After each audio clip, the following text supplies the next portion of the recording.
በፍልስጤም ጉዳይ እንግዲህ የእስራኤል የውጭ ጉዳይ ሚኒስትር መግለጫዎችን እያወጡ እንዲሁም ደግሞ ዝርዝር ሀሳቦችን እያወጡ ነው የሚገኘው። ስዊድናዊቷ ግሬታ ቲንበርግን ጨምሮ እንግዲህ በአጠቃላይ ከ40 በላይ ሀገራት የሚሆኑ ሰዎች ተወታተው እንግዲህ 500 የሚደርሱ ሰዎች እንዲሁም ደግሞ ከ50 በላይ የሆኑ መርከቦች ተሰባስበው ነበረ ወደ የእስራኤልን ከበባ ለመስበርና ለጋዛ እየተደረገ ያለውን የዘር ማጥፋት ለማስቆም እንዲሁም ደግሞ በጋዛ ውስጥ ለሚገኙ ፍልስጤማውያን እንግዲህ መድኃኒት እና አስፈላጊ ቁሳቁሶችን ይዘው እየሄዱ የነበረውና በትላንትናው ዕለት ማታ ማለት ነው የእስራኤል የባህር ኃይል እንግዲህ በቁጥጥር ስር መዋል ጀምሮ ነበር። ለመጀመሪያ ጊዜም በቁጥጥር ስር ያዋላት እንዲሁም ደግሞ ሰዎችን መያዝ የጀመረው በአልማ በተሰኘችው መርከብ ላይ ነው ማለት ነውና ከነሱ ውጭም እንግዲህ የሰብአዊ መብት ተሟጋቾች ሲሉ እንደነበረው መርከቦቹ እርስ በርስ እንዲጋጩ ሆን ብለው ሲያደርጉ ነበረ። እንዲሁም ደግሞ ከፍተኛ የሆነ የውሃ የሚረጭ ማሽን በመጠቀም እንግዲህ መርከቦችን በውሃ ሲመቱ ነበረ የሚሉ መረጃዎችን እያወጡ ነው የሚገኙት። የእስራኤል የውጭ ጉዳይ ሚኒስትር እንግዲህ ከዛ በኋላ የእስራኤል የጦር ቤዝ ወዳለበት ወይም ደግሞ ወደ እስራኤል ግዛት ወደ አሽዳድ ደህንነታቸው በተጠበቀ መንገድ እንግዲህ ወደ አሽዳድ እንዲሄዱ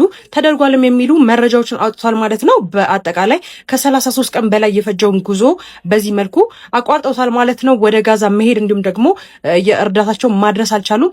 በአጠቃላይ በፍልስጤም ጉዳይ ላይ እንግዲህ ግሬታ ቲንበርግን ጨምሮ የተለያዩ አክቲቪስቶች በአሁን ሰዓትም ወደ አሽዳድ እየሄዱ እንዲሁም ደግሞ የተለያዩ የተወሰኑት ማለት ነው 30 የሚሆኑ መርከቦች ናቸው እስካሁን ድረስ በቁጥጥር ስር ያሉት። ቀሪዎቹ ደግሞ አቅጣጫ ቀይረው እየሄዱ እንደሆነም ተነግሯል ማለት ነው። አሁንም ከጀርባ እንደምትመለከቱት እንግዲህ በቀጥታ ስርጭት እየተመለከትናቸው ነው የሚገኙት። በአዲስ መረጃ መልሳለሁ። መልካም ቀን።